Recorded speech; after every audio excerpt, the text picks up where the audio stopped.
Welcome to the September edition of the Nude Wine Club, and this month we have 3 wines that are, I suppose, Spain's lesser known grape varieties.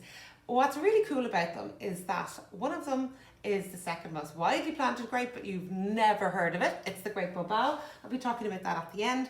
And then we have 2 wines made from grapes that are verging on extinction. So the grapes there are Duro, and that's in Una Noche y un Día. And then we have the grape Mando, which is from the Cellar del which is Vermel. So 3 gorgeous wines. They all taste really different. They all have that lovely, I suppose, kind of tart Spanishness in them, which is delicious. So we'll get straight stuck in.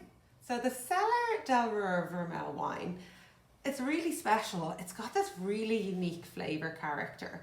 So it's a blend of Mando, which was, I suppose, found in writings 1901 and then 1926. So it wouldn't have been widely planted anyway. And then the textile revolution came along and the vineyards may have been abandoned for more lucrative jobs, for easier jobs in bigger towns and in factories. So actually the vines were abandoned but not dug up. So they were still there, they just weren't in use. So a lot of the Mando vines are actually very old, and old vines produce really, really intense grapes. But the winemaker here bought the winery or the vineyards in the 1990s and discovered in the process these huge, over 100, huge giant clay eggs underground. And what that did, or he brought them back into use in the winery. And there are 3 types of vessels if you're going to make wine. So you crush your grapes and then you either put them into a steel tank, Sauvignon Blanc, Pinot Grigio are classics that go into steel tanks. Those steel tanks impart no flavour, so you're tasting exactly what was in the vineyard. Or you can put your grape juice or your wine into oak barrels, and oak barrels impart more tannins. They can impart an oaky flavour or a vanilla flavour depending on what style the oak barrel is. And then you have amphora, or like a clay or a cement vessel. And what they do is they seem to give wine this kind of tension and vibrancy, because it's not steel, so it's not like a completely inert surface, but it's not as porous as the oak would be, and it doesn't there's no tannins for the wine to take on, but it does have this life that I cannot describe. You have to try the wine to see it. And so in this we have Mando. So the really old Mando vines were brought back into use. It's a percentage of what's in this wine, and for me it tastes like kind of like a flurry or Beaujolais. It's fun, it's vibrant, it's red, juicy fruits, easy to drink. You don't need any food with it. It's just soft and fun. And there's nearly, I suppose, these are as natural as you're going to get them. Organic, definitely, and I feel like there's very little sulfur that goes into these wines, so you're really tasting exactly what's in the wine, what's in the vineyards, and what's from the earth.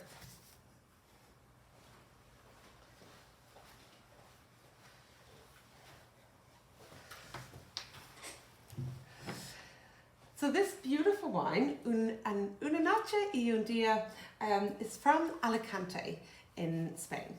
And what's really interesting about it is the grape and the backstory to how it's come into production. The grape is Duro, or Giro, Giro. I don't know how to say that properly. So it's originally from Sardinia, and it would have been a workhorse producing sweet wines, kind of to do with the acidity level.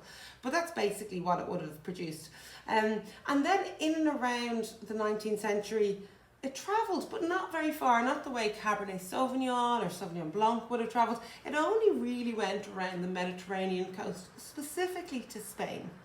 And it didn't take the world by storm. It's not planted very widely, but what you get in it, and I think if you're looking for something a little bit different, a little bit interesting, are these beautiful herbal, licoricey, dark black fruit flavours. It's quite unusual. You never really find those flavours together. Lovely acidity. It'll be a beautiful food wine. I definitely recommend having it with some bit of protein, those kind of herbal thyme, nearly fungal, like mushroom dishes, and again, a bit of pork, lamb, beef would be really, really lovely. And it's produced by a couple, Violetta and Alberto, and they both come from dynasties in their own right. Violetta, the lady, comes from a winemaking dynasty, and Alberto, his family, are gastronomic heroes, I suppose, in the area. They currently have a 2-star Michelin restaurant. And they've come together to produce this wine. You can kind of see where they're coming from because it really is a food wine. It's really, really beautiful. It does really well at high altitudes. This is organically farmed. The guys met in 2008, embarked on their wine journey together in 2010, and they've produced something really, really beautiful, really unusual. The flavour profile is unusual. It reminds me quite of a lot of one of the Envenate wines that we have on the website. But definitely worth seeking out and trying and enjoying it if you've purchased the bottle. So that is Una Noche y un Dia. It's very limited. You won't really find it anywhere.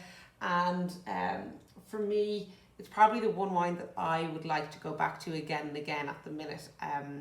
It's my kind of go-to at the moment.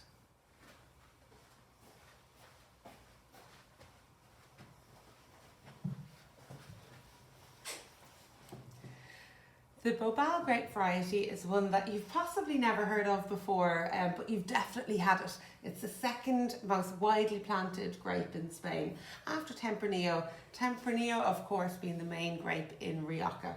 And so Bobal, why is it so widely planted and why have you never heard about it? You only have to declare, if you're a winemaker, on the label, 85% of what's in the bottle. So when your wine label says Shiraz or Cabernet Sauvignon or Malbec, it only actually has to be 85% Shiraz or Malbec or Cabernet Sauvignon.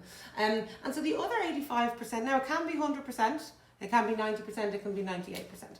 But the other percentage, a lot of the time, tends to be grape that will add in something extra to the wine. And that tends to be cheap, easy to grow, and I suppose adds flavour. It has to add something in, kind of like a bulk wine. And so Bobal has loads of colour. You'll see when you open it, it's a darker red colour, and it has lovely acidity and it has lovely tannins. So if you beef up your wine with Bobal, it will make the wine a bit richer. Very few people have attempted to do it as a solo artist. Now, I don't know why, because it's so delicious as a single varietal, which is what it is here. So this particular guy, Ponce, up in Manchuela, he's championed the grape Bobal. He makes these really beautiful examples. This is chewy, spicy, rich, loads of gorgeous red fruit, really, really brilliant glass of wine, really affordable, $15.75 I think that bottle is, and really bang for buck. I think it's absolutely excellent. It's from Manchuela, not exactly a particularly famous wine growing region, so much so that I had to Google exactly where is Manchuela, and it is between Madrid and Alicante. So halfway in, up in mountains, and so actually it's quite mountainous here. The vines are quite old, so you get intense flavour and you get this really beautiful acidity.